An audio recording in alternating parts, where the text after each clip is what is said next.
Hello everyone, my name is Ekta Gupta and today we are going to study some of the case laws which are related to the topic punishment of advocates for misconduct. Then ये जो पूरा जो मैंने आपको topic बोला ना, it is provided under section 35 of the advocates act 1961 जो हमने बहुत डिटेल में पढ़ा भी था। तो अब इसमें कुछ 7 to 8 केस लॉज है और एक केस लॉ तो बहुत रीसेंट और बहुत बहुत ज्यादा इंपॉर्टेंट भी है। तो हम क्या करेंगे, सिर्फ मैं आपको एक जिस्ट दे दूंगी कि ये जो केस है ना उसमें हुआ क्या था या वो किस चीज से रिलेटेड है। बाकी डिटेल्स जो है ना पूरी वो मैंने इन स्लाइड्स में बनाई हुई है, इन स्लाइड्स में लिखी हुई है। तो आप लोग वहां से पढ़ना, बहुत सिंपल लैंग्वेज है तो आपको कोई भी दिक्कत नहीं होगी। बट मैं आपको फिर भी एक जस्ट देती हूँ। तो शुरू करते हैं। First case law is OP Sharma and others versus high court of Punjab and Haryana 2011। तो बस इसमें क्या हुआ था कि जो एक एक्यूज है ना, तो जुडिशियल मैजिस्ट्रेट ने उस एक्यूज पर्सन को पुलिस कस्टडी में रिमांड दे दिया था। मतलब कि जुडिशियल मैजिस्ट्रेट ने ऑर्डर किया कि ये जो एक्यूज पर्सन है ना, he should be remanded to police custody. अब मैजिस्ट्रेट के इस ऑर्डर से जो एक्यूज पर्सन था उसका एडवोकेट यानी कि एलन पराशर इतने ज्यादा फ्रस्ट्रेट हो गए, उन्हें इतना ज्यादा गुस्सा आया कि उन्होंने जुडिशियल मैजिस्ट्रेट को एब्यूजेस देना, थ्रेटनिंग करना, ये सब कुछ स्टार्ट कर दिया। अब इसमें इस पूरे कंडक्ट में कुछ और एडवोकेट्स जिसमें से एक का नाम लिखा हुआ है ओपी शर्मा, वो भी इन्वॉल्व हो गए और उन्होंने भी एब्यूज करना, थ्रेट करना, ठीक है, ये सब कुछ जुडिशियल मैजिस्ट्रेट को स्टार्ट कर दिया। अब सिचुएशन इतनी ज्यादा बेकार हो गई थी, इतनी ज्यादा एस्केलेट हो गई थी कि जो जुडिशियल मैजिस्ट्रेट है उन्हें अपने चेंबर में जाना पड़ा because of security concern and security reasons. उसके बाद जुडिशियल मैजिस्ट्रेट ने लेटर वगैरह लिखा जो भी हायर कोर्ट से उन सबको, and on the basis of those letters जो high court of Punjab and Haryana है ना, उन्होंने suo moto contempt proceedings initiate कर दी अगेंस्ट दोज एडवोकेट्स। नाउ जो ये जो एडवोकेट्स हैं उन्होंने अपॉलॉजी वगैरह भी मानी। बट यहाँ पे हम लीगल इश्यूज क्या डिस्कस कर रहे हैं, हम पहले बोल रहे हैं कि ये जो क्रिमिनल कंटेम्प्ट होता है ना वो होता क्या है, जो कि कंटेम्प्ट ऑफ कोर्ट्स एक्ट 1971 में डिफाइन है। देन जो एडवोकेट्स हैं हम बोलते हैं कि उनको प्रोफेशनल रहना चाहिए, उनका कैसा कंडक्ट होना चाहिए। हमने बहुत डिटेल में अलग अलग लेक्चर्स में ये एडवोकेट्स एक्ट 1961 में पढ़ा भी है कि मतलब कि एथिकल कंडक्ट होना चाहिए and you have to maintain the dignity of the court, you have to maintain respect, और ये सब कुछ जो है तो वो कितने हद तक ट्रू है या कितने हद तक होनी चाहिए वो सब कुछ इसमें डिस्कस किया है। Next is freedom of speech and expression. ठीक है, हम सबको पता है कि ये फंडामेंटल राइट भी है कि सबको बोलने का हक होता है, सबको अपने आप को एक्सप्रेस करने का हक होता है। बट ये जो freedom of speech and expression है उसमें क्या लिमिटेशन है और वो आपको कब एक्सरसाइज करना है या कितने रेशियो में एक्सरसाइज करना है with respect to respect for the judiciary. Then role and weight of apologies. आपने कुछ भी कंडक्ट किया, आपका कोई बैड कंडक्ट है और आपने सिर्फ माफी मांग ली, सॉरी बोल दिया, तो क्या जो आपने कंडक्ट किया था वो मतलब कि वो हट जाएगा, क्या वो सही हो जाएगा? तो मतलब कि क्या वेट है अपॉलॉजीज का कि आपने ऐसा कंडक्ट किया और आपने फिर अपॉलॉजी मांग दी, तो क्या कॉन्सिक्वेंस रहेंगे? तो अब अगर हम कोर्ट की साइड से कि कोर्ट ने क्या आर्ग्यू किया होगा, तो हम देख सकते हैं कि इसमें क्या है, कोर्ट ने बोला कि ये जो बिहेवियर ऑफ एडवोकेट्स था ना, जो एडवोकेट्स ने जो कंडक्ट किया, वो जो जुडिशियल मैजिस्ट्रेट ने ऑर्डर दिया उसको किसी भी वे में वो क्रिटिसाइज नहीं कर रहे थे, बल्कि वो क्या कर रहे थे, वो जो जुडिशियल मैजिस्ट्रेट है उन्हें थ्रेटनिंग करने लगे, उन्हें एब्यूज देने लगे। तो ये जो एथिकल कंडक्ट है ना, जो एडवोकेट्स की रिस्पॉन्सिबिलिटी होती है, उनकी ड्यूटी होती है दिखाना, उसके बिल्कुल अगेंस्ट है। जो section 2C of contempt of courts act वो क्या डिफाइन करता है क्रिमिनल कंटेम्प्ट को, और वो क्या बोलता है, विद स्कैंडलाइज और टेंड टू स्कैंडलाइज और लोअर और tend to lower the authority of any court और इंटरफेयर और tend to interfere with the due course of any judicial proceedings. तो हम कब कह सकते हैं कि कोई भी इंसान क्रिमिनल कंटेम्प्ट कर रहा है, जब वो क्या करता है, वो कोई ऐसी हरकत करता है, कोई ऐसा एक्ट करता है जो कि स्कैंडलाइज करता है, यानी कि स्कैंडलाइज मतलब कि वो इफेक्ट कर रहा है, वो डिग्रेड कर रहा है dignity and reputation of the court, या फिर उसका कोई ऐसा एक्ट है जो कि प्रोसीडिंग्स चल रही है उसको डिले कर रहा है, उसके साथ इंटरफेयर कर रहा है, उसे ऑब्स्ट्रक्ट कर रहा है, या फिर एडमिनिस्ट्रेशन और जस्टिस को इंपैक्ट कर रहा है, उसको इन्फ्लुएंस कर रहा है, ये सारी चीजें। तो जो एडवोकेट्स का कंडक्ट था ना वो criminal contempt under section 2C of the contempt of courts act में फॉल कर रहा है। और जैसा कि मैंने आपको पहले ही बताया, जो एडवोकेट्स होती है ना उनकी कुछ ड्यूटीज होती है, which is some of the duties are also specified under the advocates act 1961 कि dignity of the court you have to maintain decorum, ये सब कुछ इनकी ड्यूटीज है। अब आप एक्सपेक्ट कर सकते हो कि एडवोकेट्स ने क्या डिफेंस दिया होगा कि ये जो हमने किया ना, it should be considered to be a part of speech, part of freedom of speech and expression. दो हमारा कुछ कंडक्ट ऐसा हो गया कि जो मैजिस्ट्रेट ने जो ऑर्डर दिया ना उसकी वजह से हमें फ्रस्ट्रेशन हुआ, but then also it should be considered to be a part of freedom of speech and expression. फिर उसके बाद ये भी किया कि हाँ हमने अपॉलॉजी भी मांगी, हम सिंसियर अपॉलॉजी हमने मांगी, और हम ये भी बोलते हैं कि हम आगे से ये कंडक्ट नहीं करेंगे, इसका ध्यान रखेंगे। कोर्ट ने क्या एनालाइज किया, कोर्ट ने एग्जामिन किया कि क्या नेचर एंड स्कोप है एडवोकेट के रोल का, कि जो एडवोकेट्स है ना उनकी रिस्पॉन्सिबिलिटी, उनकी ड्यूटी सिर्फ एक क्लाइंट की तरफ नहीं होती, बट उनकी ड्यूटी अपने प्रोफेशन की भी तरफ है कि you have to maintain the dignity of the court. Then हम माना कि आपके पास freedom of speech and expression है, but freedom of speech and expression is not absolute, ये बिल्कुल भी एब्सोल्यूट नहीं है, it is subject to certain restrictions. और ये हम जो जुडिशरी है उसकी तो आपको रिस्पेक्ट करनी ही पड़ेगी ना। Then I told you about duties की, ड्यूटी स्पेसिफाई है।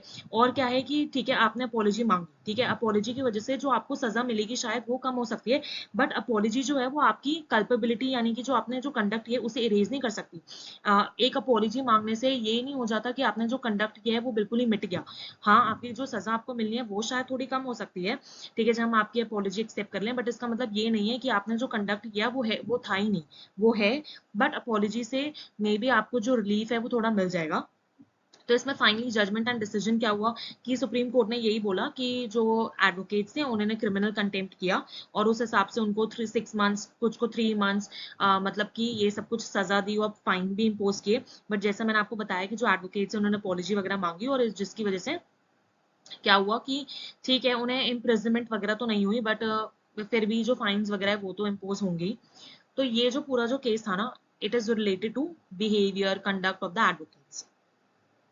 Now second case is an advocate versus bar council of India 1989। तो ये मैं आपको बहुत शॉर्ट में बताती हूँ। इसमें क्या हुआ कि जो एक एडवोकेट थे उन्होंने एक क्लाइंट का जो सूट था ना वो विड्रॉ कर लिया on the basis of the instructions that were given by some third party. अब क्लाइंट बाद में कहने लग गया मैंने तो ऐसा कोई इंस्ट्रक्शन नहीं दिया था, मैंने कब बोला कि जो सूट है उसको विड्रॉ कर लो, ना मुझे कोई सेटलमेंट मनी मिले, और मैंने तो ये इंस्ट्रक्शन भी नहीं दिया। तो अब जो बार काउंसिल है ना उनके पास ये कंप्लेंट गई, और बार काउंसिल ने बोला कि yes the advocate is guilty of misconduct. तो जो एडवोकेट है उन्होंने अपील करी टू द सुप्रीम कोर्ट। अब क्या हुआ कि सुप्रीम कोर्ट ने क्या किया, जो डिसिप्लिनरी कमेटी ने ऑर्डर दिया था ना उसको सेट असाइड कर दिया, और ये बोला कि ये जो एडवोकेट पे जो चार्जेस फ्रेम किए ना दे आर वेरी वेग। आपने उन्हें नहीं बताया कि ठीक है आपने तो बस ये बोल दिया कि प्रोफेशनल मिसकंडक्ट, बट एक्चुअली उनकी गलती क्या है वो आप उनको स्पेसिफाई करो, otherwise it would be considered to be a violation of the principles of natural justice. ठीक है, और कोर्ट ने क्या बोला कि जो मिसकंडक्ट होता है ना प्रोफेशनल मिसकंडक्ट, उसके अंदर ऑर्डनरी नेग्लिजेंस से काम नहीं चलेगा कि हाँ ठीक है किसी की नेग्लिजेंसी उससे काम नहीं चलेगा। The negligence should be culpable negligence, बहुत ज्यादा ग्रेव नेग्लिजेंस होनी चाहिए। तो जो केस है उसको दोबारा सुप्रीम कोर्ट ने बीसीआई को भेज दिया, बार काउंसिल ऑफ इंडिया की प्रॉपर हियरिंग होगी, दोबारा दोबारा प्रॉपर चार्जेस फ्रेम करिए, उसके बाद ही ये केस आगे बढ़ सकते हैं। जब तक उस बंदे को ही नहीं, सामने वाले बंदे को ही नहीं पता कि उसने क्या गलत किया है, उसके ऊपर किस चीज के चार्जेस लगे हैं, तो हम आगे आगे कैसे बढ़ सकते हैं। तो इसलिए इस केस को सुप्रीम कोर्ट ने दोबारा बीसीआई में भेज दिया that you have to conduct fresh hearing and you have to frame proper charges.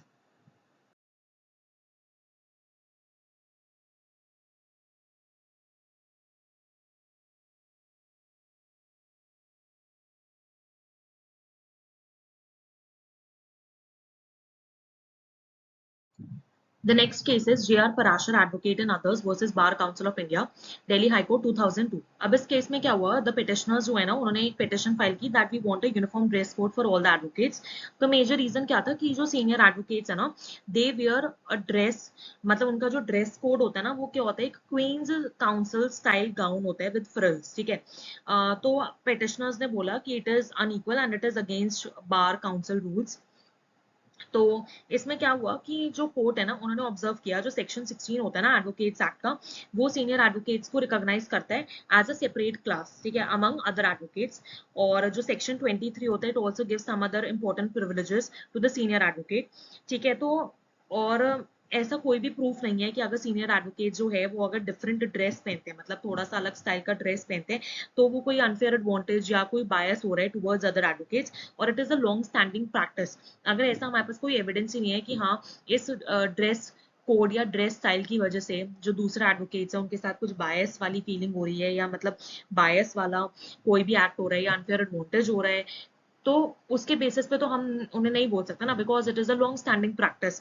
और ऐसा कुछ भी नहीं बोला है ड्रेस रूल्स के अंदर की नहीं ऐसी ही ड्रेस होनी चाहिए, मतलब बेसिक ड्रेस होनी चाहिए, बेसिक ड्रेस कोड जो प्रिस्क्राइब किया है, बट ऐसा कुछ नहीं बोला कि नहीं फ्रिल्स होने चाहिए, फ्रिल्स नहीं होने चाहिए, या फिर ऐसा गाउन नहीं होना चाहिए, वैसा गाउन नहीं होना चाहिए। तो इससे कोई दिक्कत नहीं आती so long the dress code is not causing any kind of biasness और अनफेयर एडवांटेज।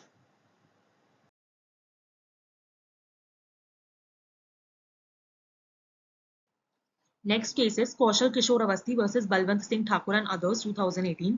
तो इस केस में क्या होता है, इस केस को शुरू करने से पहले मतलब कि इसके फैक्ट्स कैसे राइज हुए कि एक फैमिली थी, उसमें दो भाई थे और दोनों भाइयों के बीच में ना प्रॉपर्टी से रिलेटेड कुछ लड़ाई, ठीक है।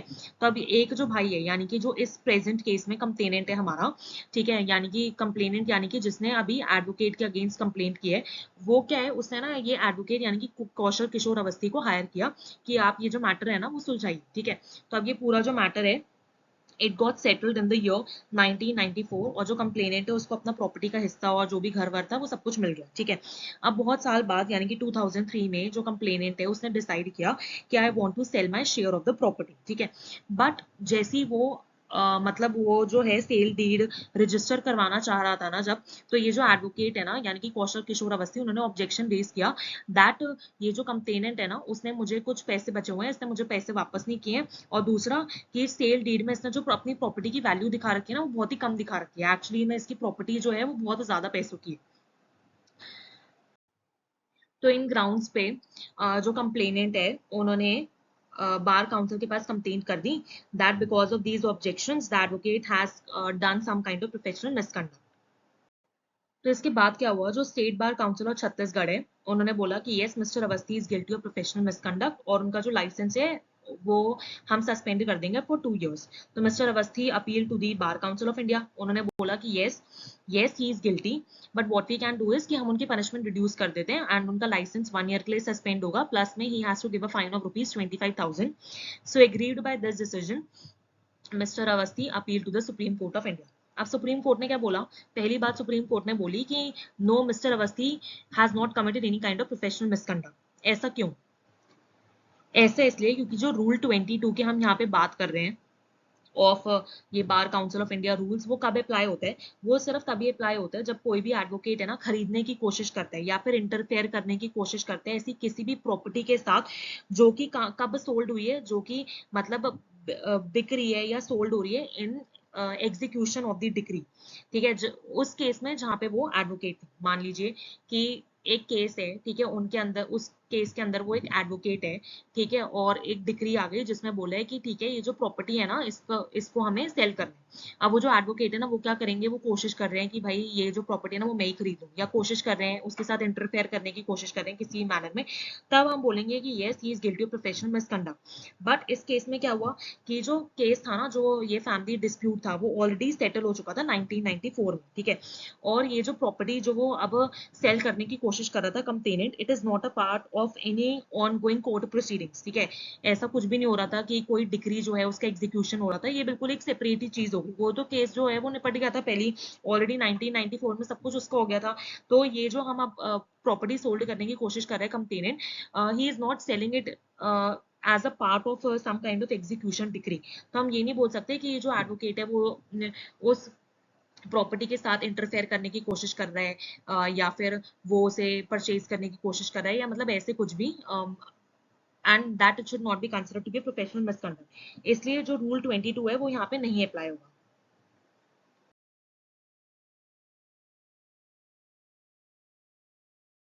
Next case is TA Kathiru Kunju versus Jacob Mathai and another 2017।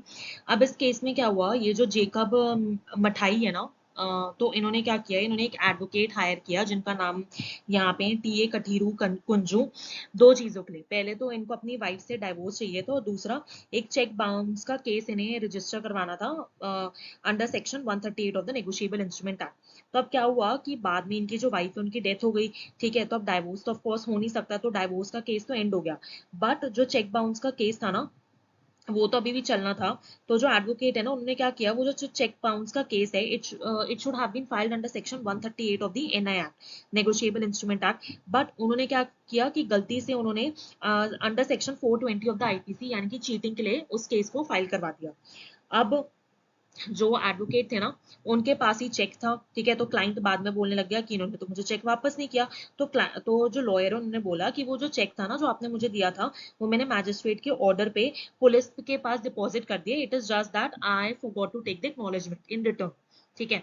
अब इसके बेसिस पे ये जो क्लाइंट है उन्होंने क्या किया, उन्होंने बार काउंसिल ऑफ केरला के पास कंप्लेंट कर दी, ठीक है। And then the complaint was forwarded to the Bar Council of India, जिन्होंने दोनों में, जो बार काउंसिल ऑफ केरला है एंड जो बार काउंसिल ऑफ इंडिया, उन्होंने बोला कि the lawyer has committed gross negligence, बहुत ही सीरियस इन्होंने एक मिसकंडक्ट या फिर इनका बहुत सीरियस एक इन्होंने मिसकंडक्ट किया है which should be punishable. Then उन्होंने क्या किया, एडवोकेट को रेप्रीमांड यानी कि बहुत ही ज्यादा सीरियस वार्निंग दी और साथ में फाइन भी लगाया, because according to them the advocate has committed some kind of gross negligence.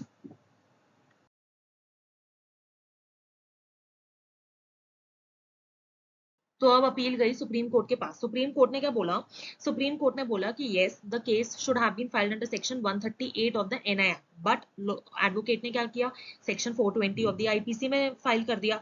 तो यहाँ पे गलती तो हुई है, बट हम ये नहीं बोल सकते कि ये गलती जो है it is equivalent to gross negligence, क्योंकि ग्रॉस नेग्लिजेंस तो हो गया कि बहुत ज्यादा ही you have committed some kind of grave mistake, बहुत ज्यादा केयरलेसनेस है। बट यहाँ पे ऐसा कुछ नहीं था, it is just that you made some kind of mistake और एरर ऑफ जजमेंट की प्रॉपर सेक्शन लगाने चाहिए, तो उसमें आपने थोड़ा एरर किया, but it's okay, it does not mean that you have committed some kind of gross negligence. आपका कोई ऐसा बैड इंटेंशन नहीं था या फिर ऐसा कुछ भी नहीं था कि आप अपनी ड्यूटी को इग्नोर करें, आप अपनी ड्यूटी के अगेंस्ट जा रहे हैं, बैड फेथ करें, ऐसा कुछ भी नहीं था। देन जो चेक है ना, it was actually given to the police on the magistrate's order. बस ये फॉल्ट थी कि जो एक्नॉलेजमेंट है, जो रिसिप्ट थी, वो नहीं ली थी। तो ये जो है, मैं इसको ये बोल सकते हैं कि ठीक है, ये थोड़ी बहुत केयरलेसनेस थी, but we can not say that the advocate committed some kind of grave misconduct या बहुत ही ज्यादा ग्रॉस नेग्लिजेंस हो गया, ऐसा कुछ भी नहीं था। Next case is Pandurang Datta Rai Khandekar versus bar council of Maharashtra Bombay and others 1983। अब इस केस में क्या हुआ कि जो 12 लॉयर्स यानी कि 12 एडवोकेट्स के ग्रुप था, उन्होंने बोला कि हमारे जो दो कलीग्स है, जो दो अदर एडवोकेट्स है, जो कि एक है पी डी खंडेकर, ठीक है, और एक है ए एन अगवानी, वो जो है उन्होंने मिसकंडक्ट किया, उन्होंने प्रोफेशनल मिसकंडक्ट किया on the basis of what, कि ये जो है ना, ये दोनों इम्प्रॉपर लीगल एडवाइस देते हैं और मिसलीड करते हैं क्लाइंट्स को, और जो भी फीस चार्ज करते हैं वो गलत फीस चार्ज करते हैं, ठीक है।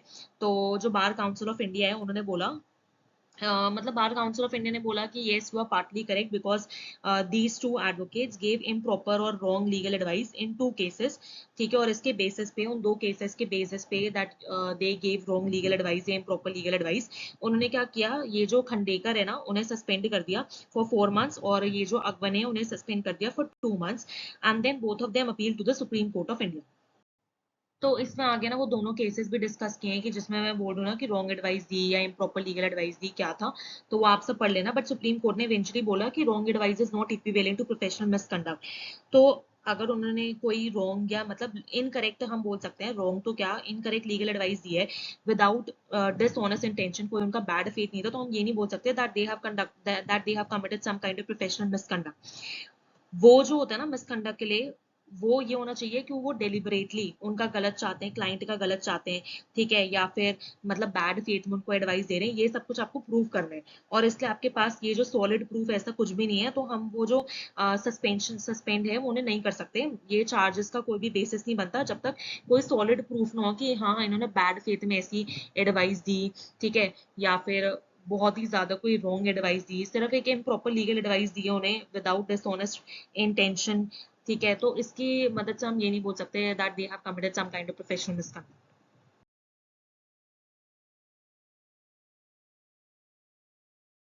Now the next case is R D Saxena versus Balram Prasad Sharma 2000. This is a very interesting case, ठीक है। तो अब इसमें क्या हुआ कि ये जो R D Saxena होते हैं ना, he was engaged as an advocate for MP State Cooperative Bank, ठीक है। अब ये जो होती है ना, ये जो बैंक होते हैं, ये इनके साथ अपना कॉन्ट्रैक्ट जो है वो एंड कर देते हैं इन द ईयर 1993, ठीक है, और बोलते हैं कि ठीक है अब आपका कॉन्ट्रैक्ट एंड हो गया है, तो आप एक काम करिए कि जो आपके पास हमारी लिटिगेशन फाइल्स है ना, वो आप हमें रिटर्न बैक कर दीजिए। तो जो सक्सेना है ना, वो बोलते हैं कि नहीं, मैं आपको नहीं दूंगा, क्योंकि मेरा इसके ऊपर लीन है। लीन का मतलब क्या है कि ये जो फाइल्स है वो मेरे पोजेशन में रहेगी until and unless you pay me the debt that you owe to me, that is 97,100, ठीक है। तो इस बेसिस पे जो बैंक है ना, वो बार काउंसिल के पास केस फाइल कर देता है, कंप्लेंट फाइल कर देता है एलिजिंग प्रोफेशनल मिसकंडक्ट। अब इसमें सुप्रीम कोर्ट के एनालाइज करते हैं। सुप्रीम कोर्ट बोलते हैं कि ये फाइल जो होती है ना, it is not equivalent to goods, जो कि डिफाइंड है या जो कि present under the contract act या फिर for that matter sale of goods act, ठीक है। आप फाइल्स ऐसी चीज है जिसको आप ना ट्रांसफर कर सकते हो ना आप उसको सेल कर सकते हो, तो आप उसके ऊपर लीन कोई क्लेम ही नहीं कर सकते। फिर उसके बाद जो एडवोकेट्स उनका जनरली भी कोई भी लीन नहीं हो सकता, ठीक है। अगर आपके पास मान लीजिए कोई आपके पास मनी है पोजेशन में, तो आप अगर आपकी कोई फीस पेंडिंग है तो आप उसमें से डिडक्ट कर लो, ठीक है। फिर जो रिमेनिंग अमाउंट है वो आप दे दो। बट अगर आपके पास कोई फाइल्स है ना, तो आपका हक ही नहीं बनता कि आप उसको अपनी पोजेशन में रख लो, ठीक है, और तब तक ना दो जब तक सामने वाली पार्टी आपको पैसे नहीं चुका देता। क्योंकि ये क्या है, अगर आपने फाइल वापस नहीं दी, ठीक है, तो मतलब ये जो जस्टिस प्रोसेस है उसके लिए बहुत ज्यादा प्रॉब्लम हो जाएगी, ये जस्टिस डिलीवरी के लिए बहुत ज्यादा प्रॉब्लम हो जाएगी, जो लिटिगेशन है वो पूरा कोलैप्स हो जाएगा, क्योंकि फाइल के बिना तो लिटिगेशन आगे नहीं चलेगा ना। तो इसलिए आप फाइल को अपनी पोजेशन में नहीं रख सकते। हाँ, अगर मनी होता मे बी आपकी पोजेशन में तो आप डिडक्ट करके अपनी फीस उन्हें वापस दे देते जो भी बचता। बट फाइल जो है वो एक ऐसी चीज है जिसमें आपका कोई राइट नहीं है उसके ऊपर, या आपका कोई भी लीन नहीं हो सकता। It is not it cannot come under the category of goods under the Contract Act or for that matter Sale of Goods Act. So yes, Supreme Court found Mr. Saxena guilty of professional misconduct और punishment भी उन्हें दी। तो और ये भी held किया कि yes you cannot take the possession or keep the files in your possession, you have no right over them। ये सब कुछ यहाँ पे फाइन और कितने मंथ्स की इम्प्रिजनमेंट है ये सब आप जब डिटेल में पढ़ेंगे तो आपको पता चल जाएगा। Now the next case is Bar of Indian Lawyers through its president Jasbir Singh Malik and others versus DK Gandhi।